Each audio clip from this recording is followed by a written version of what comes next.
The oil painting showed a woman lying in a pool of blood, her throat slashed, her eyes wide with terror. The brush strokes were precise, the colors vivid, and the detail disturbingly realistic. What made the image truly horrifying was not the graphic violence depicted, but the fact that the woman in the painting was unmistakably Rebecca Thornton, and the artist was her 17-year-old son, Marcus. Rebecca had walked into Marcus's bedroom on the afternoon of September 23, 2022, expecting to find her son doing homework. Instead, she discovered him putting the finishing touches on a canvas that showed her own violent death in meticulous detail. The painting sat on an easel next to Marcus's bed, surrounded by reference photos he had taken of his mother without her knowledge. Sketches of the same death scene covered his desk, each one more detailed than the last. Marcus looked up at his mother standing in the doorway, paintbrush still in his hand, and showed no surprise at being discovered. He had been working on the painting for 3 weeks, using art supplies he had stolen from his high school's art department. The image was so realistic that Rebecca initially thought it was a photograph, until she saw the wet paint glistening under the bedroom light. The discovery of the painting would set in motion a chain of events that would reveal Marcus Thornton as one of the most dangerous teenagers in Millbrook, Pennsylvania. Within 48 hours of Rebecca finding the painting, she would be dead, killed in exactly the manner depicted in her son's artwork. The painting wasn't just a disturbing piece of art, it was a blueprint for murder. What Rebecca didn't know, as she stood frozen in that doorway, was that Marcus had been planning her death for months, documenting every detail of his preparations and journals hidden throughout his room. The painting was just the final step in a meticulously planned matricide that would shock the small town of Millbrook and expose the dark reality of a teenager who had been hiding his homicidal fantasies behind the facade of a quiet, artistic student. Millbrook, Pennsylvania, was a small town of 8,000 residents nestled in the rolling hills south of Pittsburgh. The town was known for its annual fall festival and its strong sense of community, where neighbors knew each other's names and children rode their bikes safely through tree-lined streets. The Thornton family lived in a modest 2-story colonial house on Maple Street, where Rebecca had raised Marcus as a single mother since his father left when Marcus was 5 years old. Rebecca Thornton, 45, worked as a nurse at Millbrook General Hospital, pulling double shifts to support herself. Marcus. She was well liked by her colleagues and known in the community for her volunteer work at the local animal shelter. Rebecca had struggled financially after her divorce, but had always prioritized Marcus's education and well-being, enrolling him in art classes and supporting his creative interests. Marcus Thornton, 17, was a senior at Millbrook High School who had maintained good grades while staying largely invisible to his classmates. Teachers described him as quiet and withdrawn, someone who preferred to spend time alone working on his art projects rather than socializing with other students. Marcus had shown artistic talent from a young age, and Rebecca had encouraged his interest in painting and drawing, buying him art supplies, and converting their basement into a studio space. The relationship between Rebecca and Marcus had been strained since Marcus turned 16. Rebecca had noticed her son becoming increasingly secretive and hostile, spending hours locked in his room and refusing to discuss his activities or friends. She attributed his behavior to typical teenage rebellion and the stress of preparing for college applications.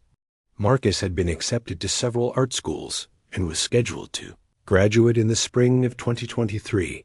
On the evening of September 25, 2022, 2 days after discovering the painting, Rebecca Thornton was found dead in her catharis by her neighbor, Patricia Williams. Patricia had gone to check on Rebecca after she failed to show up for her shift at the hospital and didn't answer her phone. Patricia found the back door unlocked and Rebecca's body lying on the catharis floor in a pool of blood, her throat cut from ear to ear. The murder scene was almost identical to the painting Marcus had been working on. Rebecca lay in the same position, with the same wounds, in the same location depicted in the artwork. The Catheris knife used to kill her was found in the sink, washed clean of fingerprints.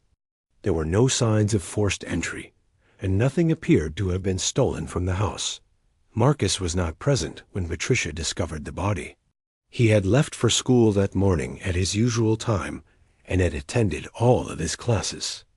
After school, he had gone to the public library, where security cameras recorded him studying alone in the reference section until 6 p.m. Marcus then went to a fast food restaurant where he worked part-time, arriving for his scheduled shift.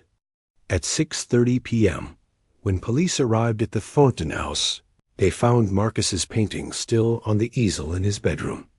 The artwork showed Rebecca's death in precise detail, matching the actual crime scene so closely that investigators initially thought someone had painted the scene after the murder occurred. However, the paint was dry, indicating the painting had been completed days before Rebecca's death. Marcus returned home from work at 10 p.m. to find police cars in his driveway and his house cordoned off with crime scene tape. He appeared calm and composed when Detective James Morrison informed him of his mother's death. Marcus asked practical questions about funeral arrangements and where he would stay, but showed no visible emotional response to the news that his mother had been murdered.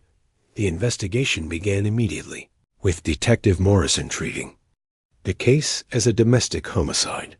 The painting in Marcus's room made him the primary suspect, but his alibi for the time of the murder appeared solid.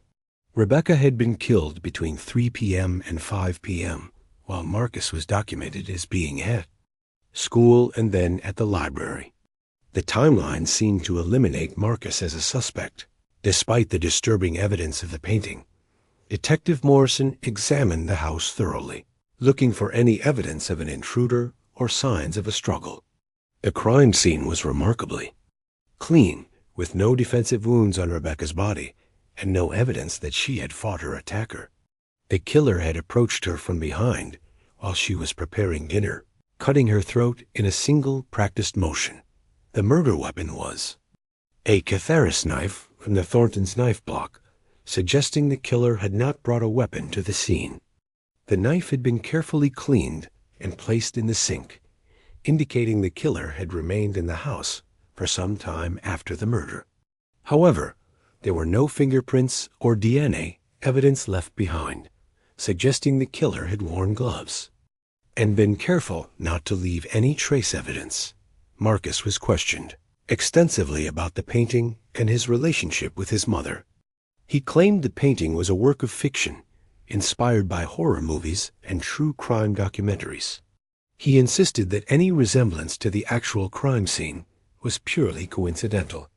Marcus maintained his innocence throughout the questioning, never changing his story or showing any signs of guilt or remorse. The investigation faced a significant challenge. Marcus had a solid alibi for the time of the murder, but the painting provided compelling evidence of premeditation. Detective Morrison began to suspect that Marcus might have had an accomplice, someone who had carried out the murder while Marcus established his alibi. The case would require extensive investigation to determine how Marcus could have been responsible for his mother's death while being documented as being elsewhere at the time. Detective James Morrison began his investigation by examining Marcus's bedroom in detail. Beyond the disturbing painting, he discovered a collection of journals hidden in Marcus's closet that contained detailed plans for his mother's murder. The journals, dating back 6 months, revealed Marcus's growing hatred for his mother and his careful planning of her death. He had studied her daily routines, noting when she arrived home from work and when she was most vulnerable to attack. The journals contained detailed floor plans of the Thornton house, with specific notations about sight lines, escape routes, and the locations of potential murder weapons. Marcus had researched methods of killing, studying anatomy books to understand the most effective way to cut a throat. He had also researched forensic techniques, Learning about DNA evidence, fingerprints, and how to avoid leaving traces at a crime scene, Detective Morrison discovered that Marcus had been stealing from his mother for months, taking money from her purse and selling her jewelry to fund his preparations. He had used the stolen money to buy burner phones, prepaid credit cards, and other supplies for his plan. Marcus had also been forging his mother's signature on bank documents and had accessed her life insurance policy, which would pay him $200,000. Upon her death, the investigation revealed that Marcus had been conducting surveillance on his mother, following her to work and documenting her schedule. He had taken photographs of her at the hospital and at home, many of which were found in his room alongside the sketches for the painting. Marcus had been studying his mother's behavior patterns, looking for the perfect opportunity to kill her. Detective Morrison examined Marcus's computer and found extensive research into murder methods, forensic science, and criminal investigation techniques. Marcus had been reading about famous murder cases, studying how killers had been caught and how they might have avoided detection. He had also researched his mother's work schedule at the hospital, learning when she would be expected to arrive and when her absence would be noticed. The breakthrough in the case came when Detective Morrison discovered that Marcus had been communicating with someone through encrypted messaging apps.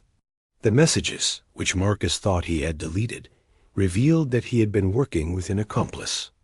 The accomplice was identified as David Harris, a 19-year-old former student at Millbrook High School who had dropped out 2 years earlier and had been living on the streets. David Harris had been recruited by Marcus to carry out the actual murder while Marcus established his alibi. Marcus had promised to pay David $10,000 from his mother's life insurance money in exchange for killing Rebecca. The two had met through an online forum dedicated to discussing violent crimes, where Marcus had posted about his desire to kill his mother. Detective Morrison traced the communications between Marcus and David, revealing months of planning and preparation.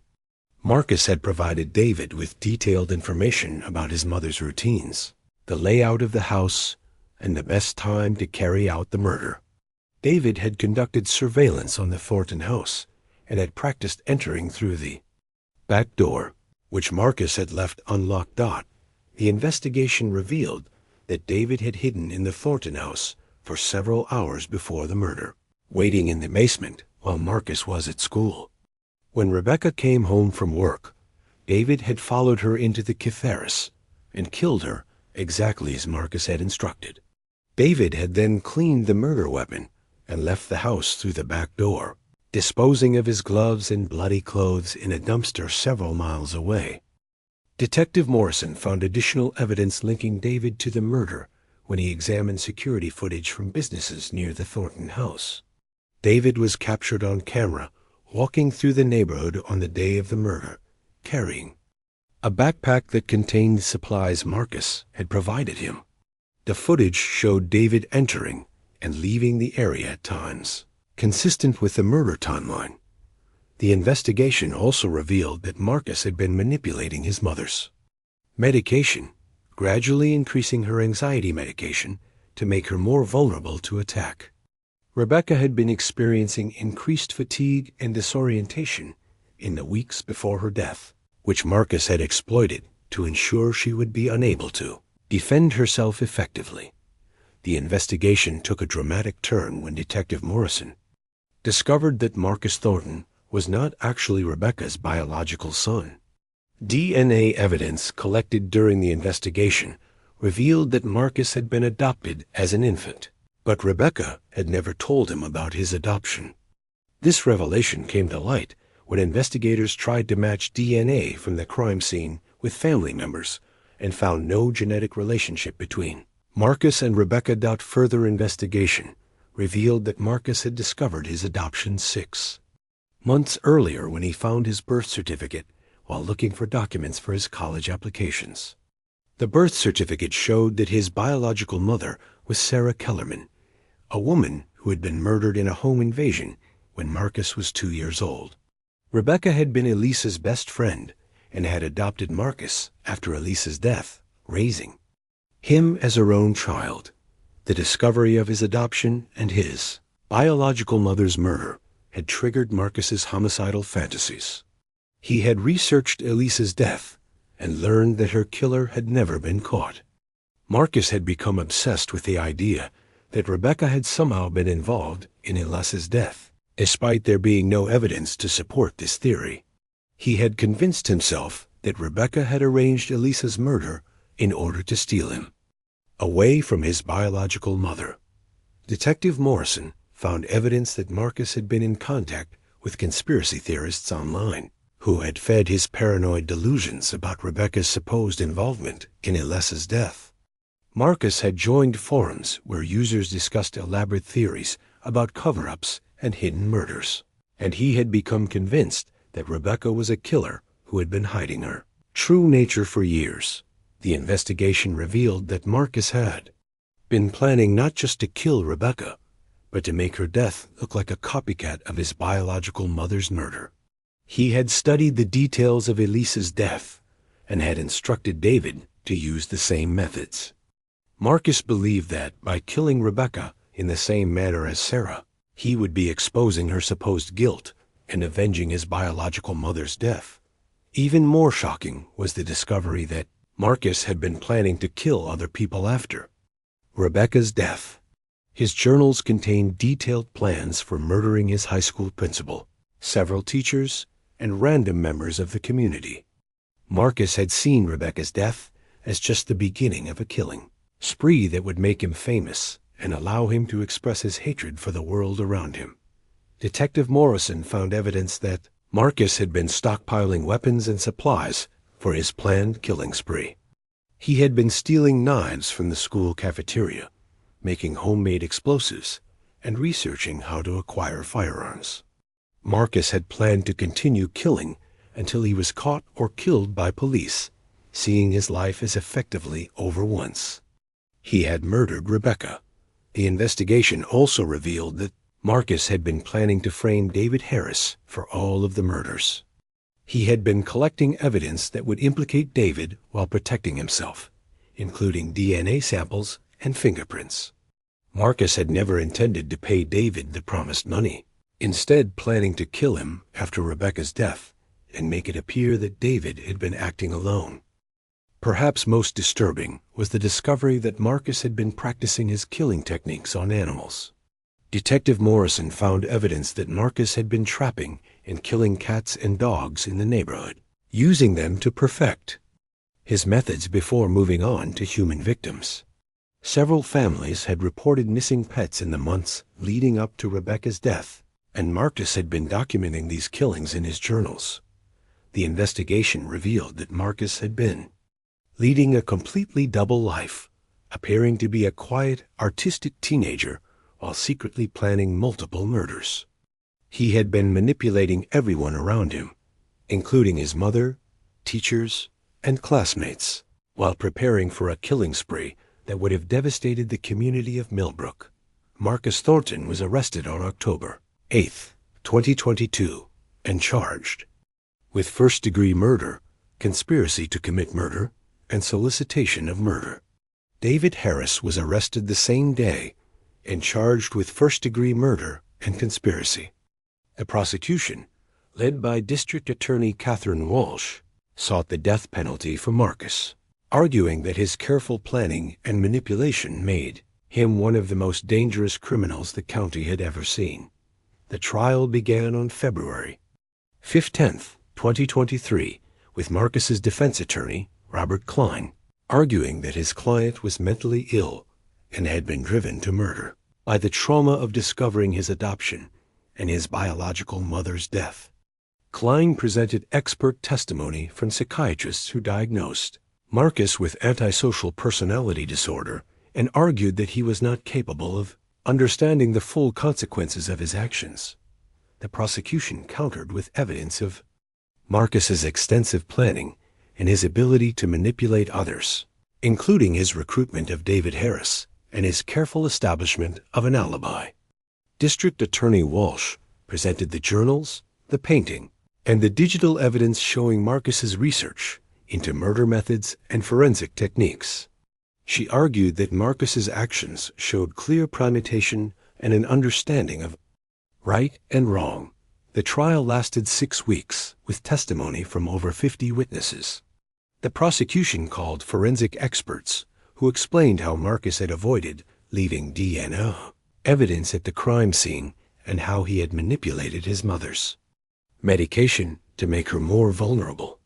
They also presented evidence of Marcus's plans for future murders, including the weapons and supplies he had been stockpiling. The defense struggled to explain away the extensive evidence of premeditation, particularly the painting and the journals. Klein argued that Marcus's artistic work was a manifestation of his mental illness rather than evidence of criminal planning. However, the prosecution was able to show that Marcus had been functioning normally in all other aspects of his life, maintaining good grades and holding a part-time job while planning multiple murders. David Harris testified as a witness for the prosecution, describing how Marcus had recruited him and provided him with detailed instructions for the murder. Harris's testimony was particularly damaging to Marcus's defense, as it showed that Marcus had been capable of manipulating others and had been the mastermind behind the murder plot. Harris had agreed to testify in exchange for a plea deal that would spare him from the death penalty. The jury heard evidence about Marcus's research into his biological mother's death and his unfounded belief that Rebecca had been involved. Expert witnesses testified about the conspiracy theories Marcus had believed and how they had contributed to his paranoid delusions. However, the prosecution argued that Marcus's beliefs, whether rational or not, did not excuse his actions. Trial also revealed the extent of Marcus's deception and manipulation. Teachers and classmates testified about Marcus's apparent normalcy, describing him as a quiet but unremarkable student who had never shown signs of violence or mental illness. The contrast between Marcus's public persona and his private planning shocked the community and highlighted his ability to hide his true nature. The jury deliberated for 12 hours before returning guilty verdicts on all charges. Marcus was sentenced to life in prison without the possibility of parole, with the judge noting that his youth was the only factor that saved him from the death penalty. David Harris was sentenced to 25 years in prison, with the possibility of parole after 20 years. The murder of Rebecca Thornton by her adopted son Marcus exposed the terrifying reality that the most dangerous threats can come from within our own families. Marcus's ability to hide his homicidal plans while maintaining the appearance of a normal teenager demonstrated how skilled manipulators can deceive even those closest to them. The case raised important questions about how well parents can truly know their children and what warning signs might indicate dangerous behavior. The investigation revealed that Marcus had been planning not just his mother's death, but a series of murders that would have devastated the community of Millbrook. His stockpiling of weapons and detailed plans for killing spree showed that Rebecca's death was just the beginning of what could have been a much larger tragedy. The quick work of Detective Morrison and the police department prevented further loss of life. The case also highlighted the role of online communities in radicalizing young people and feeding their violent fantasies.